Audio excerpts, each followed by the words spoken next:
चलिए दोस्तों, एक बार फिर से स्वागत है आप लोगों का हमारे YouTube के इस नई सीरीज़ में क्योंकि ये क्लास बहुत ही इम्पोर्टेंट, बहुत ही महत्वपूर्ण है। क्यों मैं ऐसा कह रहा हूँ? क्योंकि आप जब देखेंगे इसका आज जो हमारा 4 चीज़ें पढ़ने हम लोग जा रहे हैं। पहला है हमारा अंग्रेजी में वाक्य कैसे बना है। हमने अभी तक क्या जाना था? लेटर जाना था, यानी कि शब्द क्या होता है, लेटर हमारा अक्षर क्या होता है। उसके बाद हमने जाना था अक्षर से हम लोग शब्द में क्या फ़र्क है, शब्द और हमने सेंटेंस के बारे में हम लोग जानते हैं। लेकिन हमने अभी सेंटेंस बनाना नहीं जाना।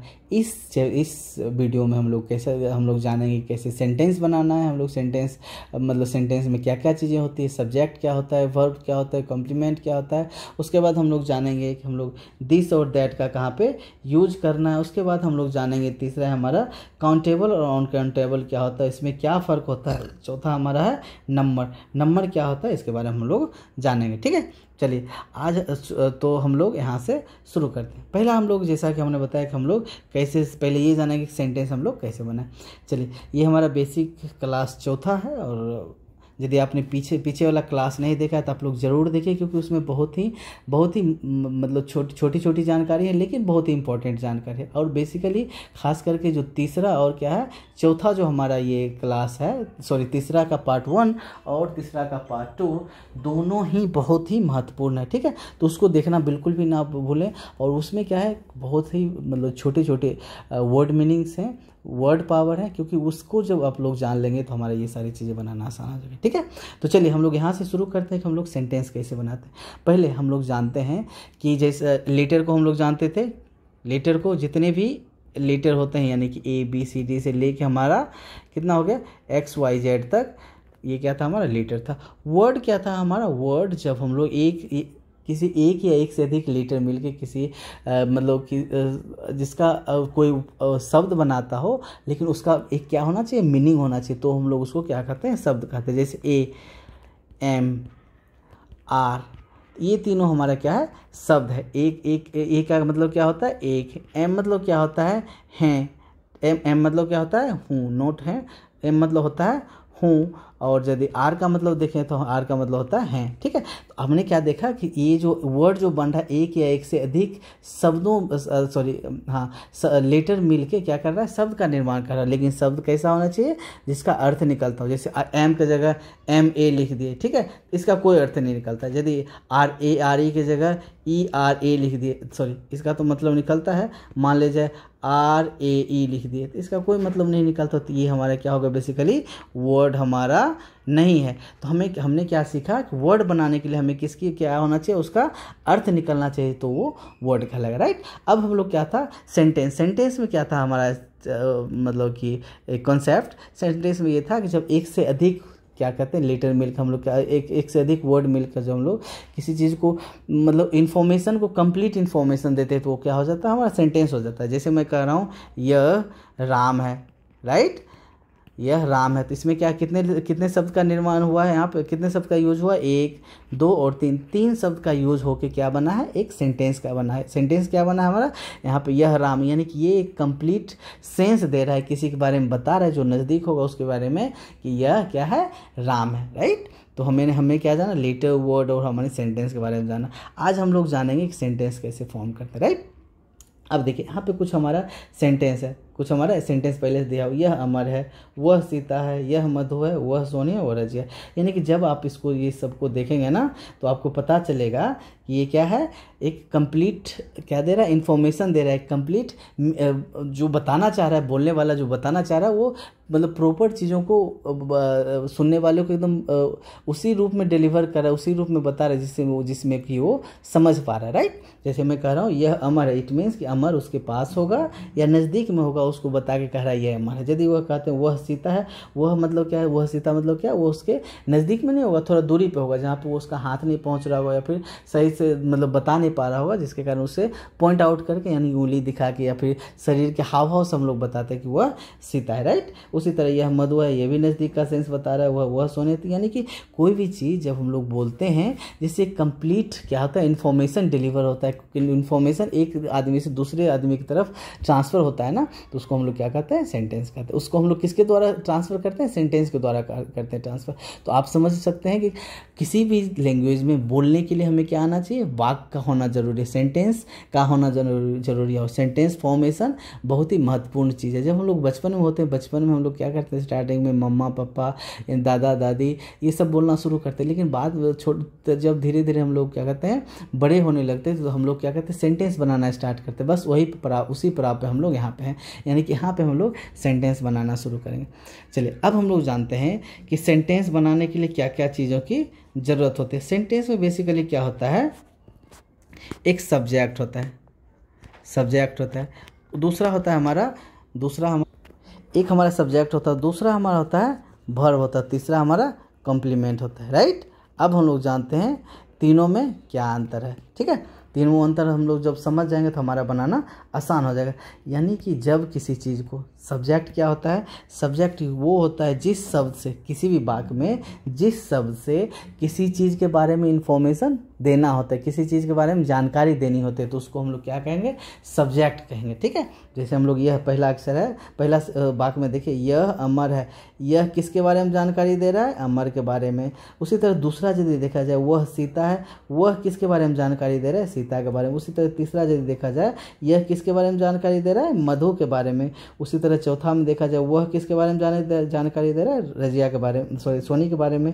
उसी तरह लास्ट सेंटेंस में हमारा रजिया के बारे में वह बता रहा है। यानी कि जिस शब्द से किसी चीज़ के बारे में जानकारी हमें मिलती है, तो उसको हम लोग क्या समझेंगे, वो उसको हम लोग सब्जेक्ट समझेंगे, राइट। अब हम लोग समझते हैं कि वर्ब क्या होता है। वर्ब कुछ नहीं होता। वर्ब जो होता है, जितने भी अभी हम लोग चूँकि स्टार्टिंग में है इसलिए हम लोग ज़्यादा दिमाग नहीं लगाना, हम लोग ये समझते हैं कि वर्ब क्या होता है। वर्ब कोई भी सेंटेंस का लास्ट में जाने के हैं, है, हो, था, थे, थी, गा, गे, गी, चुका, चुके, चुकी, इस तरह का जो शब्द होगा ना, वो सब हमारा क्या होगा, वर्ब होगा। यानी कि यहाँ पे हमारा वर्ब का क्या है, होगा है, यानी कि ये सारा हमारा क्या हो गया, वर्ब हो गया। और बाकी कॉम्प्लीमेंट क्या हो गया, जो बचा होगा, रेस्ट जितना भी बचा होगा हमारा क्या हो जाएगा, कॉम्प्लीमेंट हो जाएगा। यानी कि यदि हम लोग पहला में कॉम्प्लीमेंट देखें तो क्या हो जाएगा, अमर यहाँ पे कॉम्प्लीमेंट है पहला, दूसरा में सीता, तीसरा में मधु, चौथा सोनी, पांचवा रजिया, राइट। तो हमने अभी क्या समझा, इन चीज़ों को अच्छी तरह समझा, क्या सब्जेक्ट होता है, क्या वर्ब होता है और क्या हमारा कॉम्प्लीमेंट होता है। अब हम लोग जानते हैं, जब ये चीज़ हमने जान गए तब हम लोग जानते हैं कि सेंटेंस को बनाना कैसे। मान ले जाए कोई यह अमर है, यहाँ पे सेंटेंस यहाँ पे लिखा हुआ, ये गलत हो गया। यदि हम लिखें यह अमर है, राइट, यह अमर है, तो यदि आप सेंटेंस यहाँ पर हमने क्या कि सब्जेक्ट पहचानना जान गए, वर्ब पहचानना जान गए, कॉम्प्लीमेंट पहचानना जान गए, तो आप हमारे लिए आसान है, इस आधार पर बैठा देंगे। लेकिन यदि हम लोग ऐसा सेंटेंस है कि यह अमर है, यदि हम लोग इसको नंबरिंग करें, तो ये यदि 1 लिखें, ये यदि 2 लिखें, ये यदि 3 लिखें, तो हम लोग कैसे देखते हैं, यह हमारा यहाँ पे क्या है, यह हमारा यहाँ पे क्या है, सब्जेक्ट है, जैसा कि हमने ऊपर अभी पढ़ा था, राइट। यहाँ पर हमने जैसा जाना अमर है, हमारा क्या है यहाँ पे, वर्ब है, राइट। और हमारा अमर क्या है, हमारा कॉम्प्लीमेंट है, ठीक है ना। अब हम लोग जब हम लोग तीनों जान गए कॉम्प्लीमेंट है, तो यदि हम लोग देखें, यदि हम लोग नंबरिंग के आधार पर हम लोग इंग्लिश में ट्रांसफॉर्म करेंगे, तो इंग्लिश में बदलेंगे तो कैसा होगा, 1 3 2। जब हमारा ये 1 2 3 था, तो हमारा क्या है, 1 3 2, 1 मतलब सब्जेक्ट, 3 मतलब वर्ब एंड 2 मतलब कॉम्प्लीमेंट। इसी तरह हमारा बना ना। तो हम लोग यदि यहाँ पे हम लोग यदि सेंटेंस देखें, तो ये आगे हम लोग लेते हैं, नाम नहीं है क्या, चलिए यदि हम लोग एक और मैं ले लेता हूँ यहाँ पे पेज, सॉरी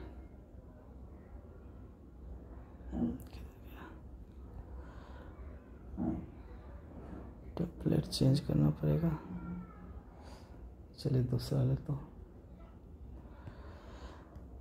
अच्छा, यदि हम लोग सेंटेंस ले, यहाँ थोड़ा सा करवा, यदि हम लोग सेंटेंस ले, वह राम है, ठीक है। यदि हम लोग कहते हैं यह रजिया है, ठीक है। तब हम लोग क्या कहते हैं, हमने क्या पढ़ा था कि जो किसी चीज़ के बारे में जानकारी देता है वो क्या होता है, हमारा सब्जेक्ट, ठीक है। जो लास्ट में होता है, था, थे, थी लगा हुआ, हमारा क्या होगा, वर्ब होगा। और जो हमारा लास्ट बच जाता है वो हमारा क्या हो जाता है, कॉम्प्लीमेंट हो जाता है ना। उसी तरह हम लोग यहाँ से यह किसके बारे में बता रहे हैं, रजिया के बारे में। तो ये हमारा क्या हो गया, सब्जेक्ट हो गया। है हमारा क्या हो गया, वर्ब हो गया। और यदि हम लोग रजिया के बारे में बात करें तो ये हमारा क्या हो गया, कॉम्प्लीमेंट हो गया। तो यदि हम लोग सब कुछ हम लोग जान के स्ट्रक्चर जानते हैं, हमारा क्या होता है, subject plus verb plus complement होता है। तो यदि हम लोग यदि हम लोग इस सेंटेंस का यदि हम लोग बनाना चाहें तो कैसे बनाएंगे, तो सब्जेक्ट हमारा क्या हो गया, वह, मतलब वह का इंग्लिश क्या होता है, दैट। यहाँ हमारा वर्ब क्या हो गया, हमारा है का मतलब क्या होता है, इज। और राम का मतलब राम। यानी कि यदि हम लोग सेंटेंस देखें तो क्या हमारा हो जाएगा, दैट इज राम, वह राम है। उसी तरह हम लोग यदि कहें यह रजिया है तो इसको हम लोग कैसे बनाएंगे, यह का क्या हो जाएगा, पहले दिस, राइट। उसके बाद हमारा क्या लगा ना, वर्ब। रजिया के साथ है लगा, वो है का मतलब इज। और रजिया का तो हम लोग जानते हैं नाम लिखना, तो रजिया का हम लोग रजिया लिख देंगे। इसको हम लोग यदि आप लोग रजिया ऐसे भी लिख रहे हैं तो ठीक है, इसमें भी कोई प्रॉब्लम नहीं, ठीक है। तो हम लोग सेंटेंस का निर्माण ऐसे ही करते हैं, ठीक है। हमें लग रहा है अभी तो कोई कन्फ्यूजन नहीं होना चाहिए, ठीक है। चलिए अब हम लोग आगे जानते हैं कि दिस और दैट। हमने अभी क्या पढ़ा था, बहुत सारे जब हम लोग सेंटेंस बना रहे थे उसमें क्या लिखे थे, हम लोग देख रहे थे कि दिस दैट भी लिखा था हमने ना, दिस लिखा था, दैट लिखा था। अब हम लोग जानते हैं इसका यूज कहाँ पे करना है बेसिकली। अच्छा, यदि हम लोग इसका हिंदी देखें, दिस मतलब क्या होता है, यह, और दैट मतलब वह। अच्छा, हम लोग ये वर्ड जो हमारे सामने, इससे ही हमें प्रतीत हो जाता है, थोड़ा थोड़ा हम लोग सेंस कर पा रहे हैं कि यहाँ पे यह दिस का मतलब क्या हो गया, यह मतलब कोई ऐसा चीज़ होगा, जैसे कोई ऐसा चीज़ होगा जहाँ पे हमारे नज़दीक में होगा, ठीक है। जो हम लोग मान लीजिए कोई हमारे नज़दीक में जिसको हम लोग पहुँच सकते हैं, उसको हम लोग क्या लगाएंगे, दिस लगाएंगे। और जो हमारा दैट का प्रयोग क्या होगा, जहाँ हम लोग देख नहीं पा रहे हैं, बल्कि हम लोग क्या करें, उसको हम लोग बस इंडिकेट कर रहे हैं, बता रहे हैं कि वह है। यानी कि कोई चीज़ जो नज़दीक में हो तो उसको हम लोग इंडिकेट, उसको बताने के लिए हम लोग किसका यूज़ करेंगे, दिस का यूज़ करेंगे। और कोई चीज़ यदि दूर हो तो उसको हम लोग कैसे यूज़ करेंगे, दैट का यूज़ करेंगे। यानी कि बेसिक डिफरेंस क्या हो गया, चीज़ों को स्थिति के अनुसार, उसका चीज़ों का पोजीशन क्या है उसको बताने के लिए हम लोग दिस और दैट का यूज़ करते हैं। यानी कोई चीज़ नज़दीक हो तो हम लोग किसका यूज़ करेंगे, दिस का यूज़ करेंगे, और कोई जो ज़्यादा दूर है उसको हम लोग दैट का यूज़ करेंगे। चलिए यहाँ पे है this is Ram, this is Ram, this मतलब यह, इज़ मतलब है, और राम मतलब राम। यानी कि जब हम इसको हम लोग देखें हिंदी बनाएंगे कैसे, यह राम है, राइट। उसी तरह अच्छा, इसमें भी आप देख रहे हैं, यदि इंग्लिश में दिस इज़ राम लिखा हुआ, यदि इसको भी हम लोग क्या करें, नंबरिंग करें 1 2 3, तो इसको भी जब हम लोग हिंदी में करेंगे तो क्या हो जाता है, ये 1 3 2। यानी कि चाहे हिंदी से इंग्लिश में करें, ठीक है, या फिर इंग्लिश से हिंदी में करें, क्या हो जाएगा हमारा, जो यदि तीन वर्ड का सेंटेंस होगा तो हमारा ट्रांसफॉर्मेशन कैसे होगा, हमारा 1 3 और 2 के फॉर्म में ही होगा, ठीक है।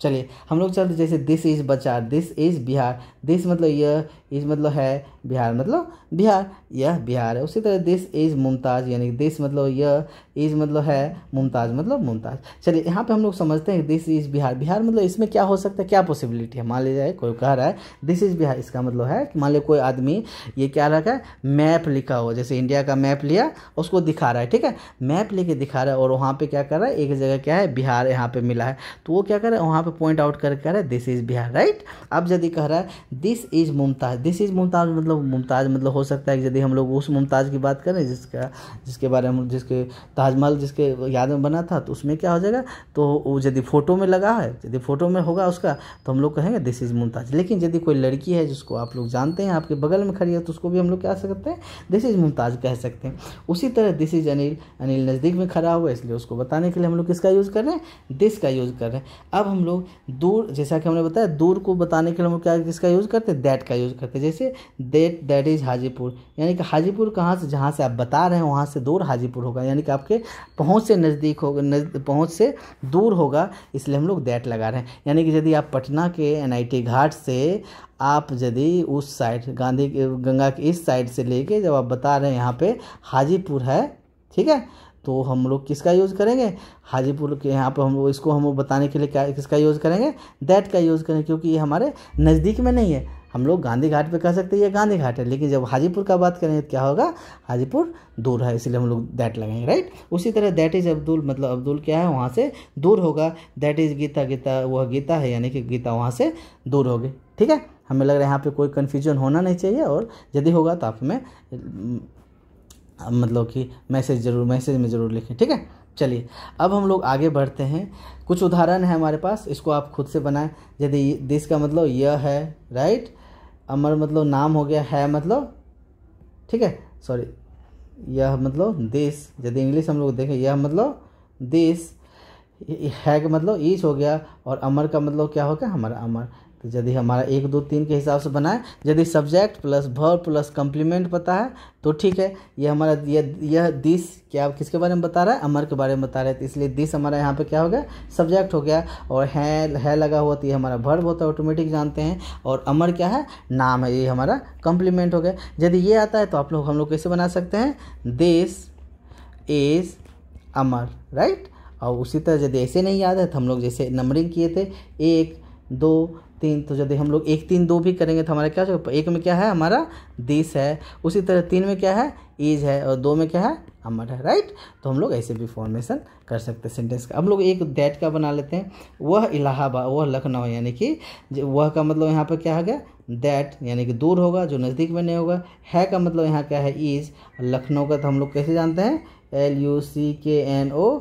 जब हम लोग नाम लिखना सीख रहे थे उस समय हम लोग जाने थे कुछ ऐसे वर्ड्स हैं जिसका हम लोग नाम दूसरे तरीके से भी लिखा था, यानी कि ऐसे लखनऊ को ऐसे, इलाहाबाद को हम लोग कैसे लिखते हैं, इलाहाबाद लिखते हैं ना। तो इसी तरह तो हम लोग यदि वह लखनऊ है, यदि हम लोग 1 2 3 भी करें तो हमारा क्या हो जाएगा, 1 3 2, 1 में क्या हो जाएगा हमारा दैट, 3 में क्या है हमारा इज, लखनऊ का क्या हो जाएगा लखनऊ, राइट। तो उसी तरह हमारा क्या हो गया, वह Allahabad, that is Allahabad, right. तो हमने दिस और दैट का यूज़ करना हमने सीख लिया। और आप लोग को क्या करना है, यहाँ से यहाँ तक जो भी बचा हुआ उसको आपने खुद से ट्राई करने हैं, राइट। चलिए हम लोग आगे बढ़ते हैं अगले बहुत ही इंटरेस्टिंग टॉपिक की तरफ। ये हमारा काउंटेबल और अनकाउंटेबल। काउंटेबल का बेसिकली मतलब क्या होता है, गणनीय। गणनीय मतलब जिसको हम लोग गिनती कर सकते हैं, यानी गिनती किसको कर सकते हैं, जिसको हम लोग जैसे हम लोग आदमी हो गया, घोड़ा हो गया, कलम हो गया, पेन हो गया, पेंसिल हो गया, कोई भी चीज़ जिसको हम लोग गिनती कर सकते हैं उसको हम लोग क्या कहते हैं, काउंटेबल कहते हैं। और अनकाउंटेबल अगणनीय, जिसको हम लोग गिनती नहीं कर सकते हैं उसको हम लोग अगणनीय कहते हैं। जैसे हम लोग कहते हैं दूध हो गया, पानी हो गया, ठीक है, बाल हो गया, चीनी हो गया, यानी कि ये सारी चीज़ें क्या है उसको हम लोग गिन नहीं सकते। एक चीज़ और है जो गिनती करने अकाउंटेबल होता है उसको हम लोग गिनती कर सकते हैं, यानी कि सिर्फ गन सकते हैं। लेकिन अनकाउंटेबल को क्या कर सकते हैं, उसको हम लोग या तो तौल सकते हैं या फिर हम लोग क्या कर सकते हैं, नाप सकते हैं, ठीक है, नाप या माप, ठीक है। काउंटेबल को हम लोग गिन सकते हैं, ठीक है ना। चलिए अब हम लोग समझते हैं कि काउंटेबल में जैसे कि हम इसका कुछ एग्जांपल हमारे पास है। जैसे गाय को हम लोग गिन सकते हैं, उसी तरह लड़का को हम लोग गिन सकते हैं, लड़की को गिन सकते हैं, कलम को गिन सकते हैं, पेंसिल को गिन सकते हैं, खिलौना को गिन सकते हैं, घोड़ा को गिन सकते हैं, लायंस को गिन सकते हैं, और बहुत सारी चीज़ें हैं दुनिया में जिसको हम लोग गिन सकते हैं, वो हमारे क्या होगा, काउंटेबल।